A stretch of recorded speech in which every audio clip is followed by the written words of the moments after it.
Heu sentit parlar dels ODS? O de què? No patiu, avui descobrirem què són i què tenen en comú amb les cooperatives.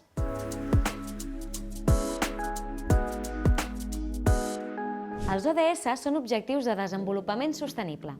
Aquests objectius són una llista de 17 prioritats globals adoptades per la ONU i els països que la formen i tenen com a objectiu l'assoliment de l'Agenda 2030. Entre altres, els objectius d'aquesta Agenda 2030 serien l'erradicació de la pobresa, el treball decent o la protecció del planeta. Bàsicament, vol garantir la prosperitat de la nostra espècie perquè no ens acabem matant els uns als altres. Un meteorit no el podrem evitar, però fer-nos la vida més fàcil els uns als altres potser podem intentar-ho, no? Els ODS i l'Agenda 2030 busquen construir un nou horitzó on l'acompliment d'aquests objectius facilitaria un món més sostenible, habitable i just per tots els éssers humans. Per aconseguir-ho, però, és imprescindible la col·laboració de la societat civil i els sectors públics i privats. I què té a veure això amb el cooperativisme? Doncs tot. Mireu, si investiguem una mica dins la web de l'Organització Internacional del Treball, veurem com l'organització promou el model de cooperativa com un instrument necessari per la consecució de l'Agenda 2030 per al desenvolupament sostenible, juntament amb altres empreses del sector privat. I això no és una cosa qualsevol. L'OIT és l'organisme especialitzat en assumptes de treball de les Nacions Unides.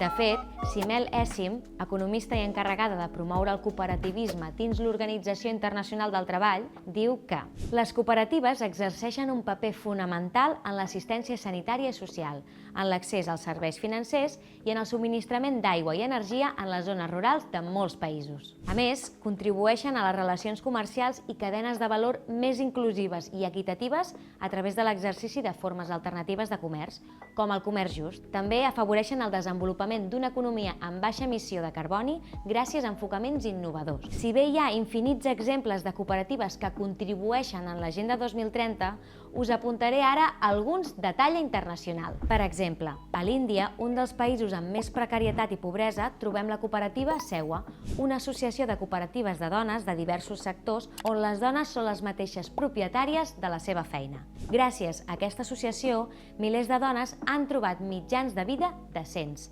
independència real i un treball més digne. Per altra banda, a Indonèsia, a Borneo, la comunitat de Kalimantan Occidental compta amb la cooperativa de crèdit Keling Kumang, una gran empresa mitjançant la qual els agricultors no sols construeixen cadenes de subministrament sostenibles, sinó que també reforesten, tenen els seus bancs comunitaris i supermercats propis. També hi ha exemples de cooperatives joves, com són les cooperatives laboratori del sector financer a Filipines. Aquestes cooperatives fomenten l'emprenedoria col·lectiva entre els joves, amb un enfocament molt innovador. Tenen un sistema perquè els nens des dels 7 anys estalviïn diners mentre aprenen sobre els beneficis de la cooperació.